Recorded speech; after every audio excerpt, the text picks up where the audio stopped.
I'd like to apologize about how long it took to make this video. The first reason it took so long is that I've been watching way too much game theory while editing it, but the main reason is that I had to Nintendo proof it so Nintendo doesn't threaten to sue me again. For those of you that don't know, Nintendo recently made a creators program. In my opinion, it's just another scheme so Nintendo can get money out of YouTube creators. I'm not gonna say anything I could regret, but Nintendo has all these loyal fans that make awesome videos and Nintendo rewards them by taking profits away from them. It's stupid, and I think the Space Hamster agrees with me. Come on, Nintendo. Jeez, I feel like I'm scolding my dog. Anyways, I'm gonna be taking precautions to prevent getting copyright strikes on my videos. I may cover less Nintendo games than I typically do, or I'll put a watermark over the gameplay footage or something like that. Anyways, enjoy the video.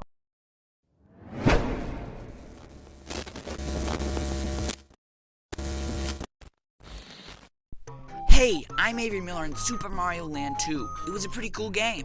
It had pretty good graphics, interesting levels, and a giant turtle that appears to have a diet consisting of Mario, submarines, and whales. I'm not a scientist, but I've watched a fair share of Bill Nye in my time, and he didn't mention anything about whale-eating turtles and giant ants.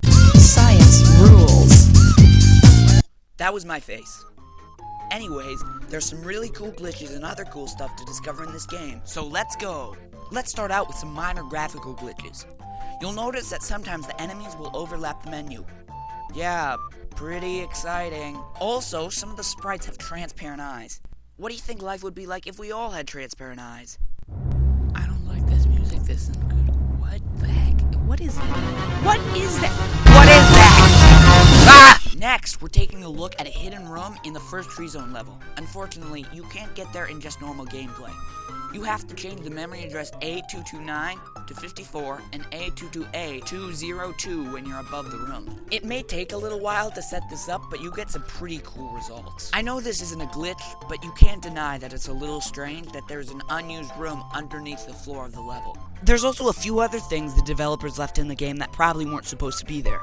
These rather creepy eyes can be found along with all the tree zone graphics.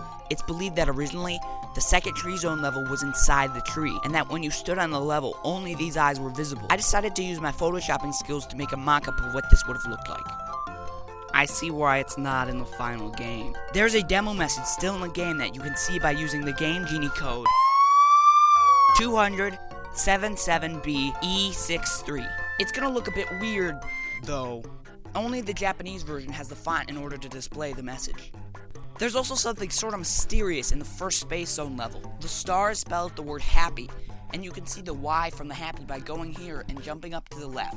It sort of makes you think about what the developers originally had planned for this level. The people at Nintendo who do the promotional screenshots for magazines and instruction manuals have a really bad habit of using outdated screenshots from the game. In this image used by a German magazine, you can see that the goal has a really different look compared to what it looks like in the final version. Also, some of the screenshots use the word time in the heads-up display versus the T in the final version.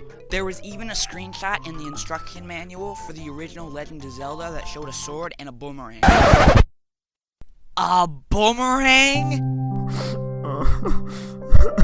My whole childhood was a lie. Wait a second. I was born in 2001. Never mind.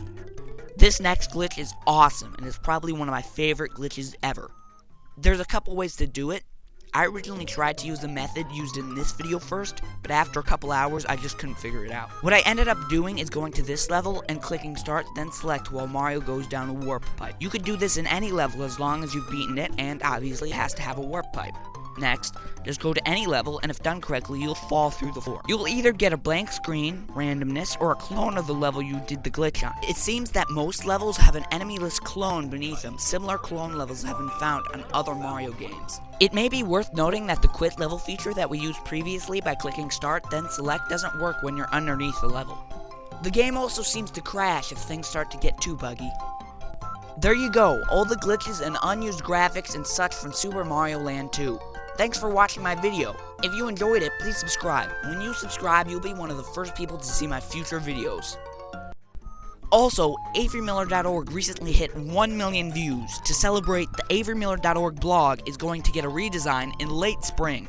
Actually, I really just wanted to try out this thing called The Grid. They aren't a sponsor or anything, but basically, it's a service that uses artificial intelligence to design your website. Or in this case, my blog. AveryMiller.org will still be AveryMiller.org, and my second blog will still be where all my social media stuff.